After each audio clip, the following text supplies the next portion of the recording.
چند هفته بعد تخم‌ریزی سالمون ها شروع می شود و دیگر محتاط نیستند. حالا ارزش دویدن دارد.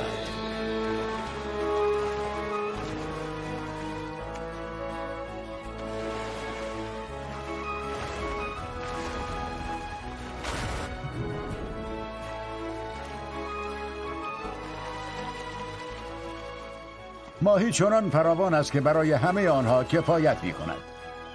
حتی برای آنهایی که تجربه قبلی ندارند. حالا انقدر ماهی زیاد است که نمیدانند اول کدام رو شکار کنند.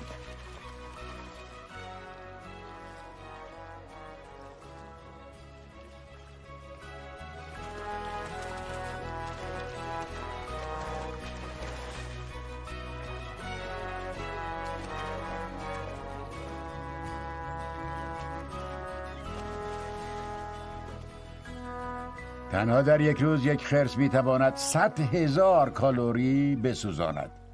50 برابر بیشتر از یک انسان معمولی. یک بخش خیلی خوشمزه هم هست.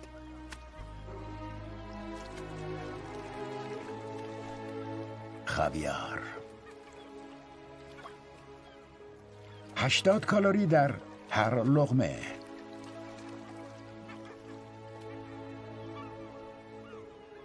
با میزبانی انبوه بزرگی از سالمون‌ها، خاکستر معدنی آتشفشان‌های دریاچه کورال زندگی را برای این خرس‌ها بسیار آسان کرده است.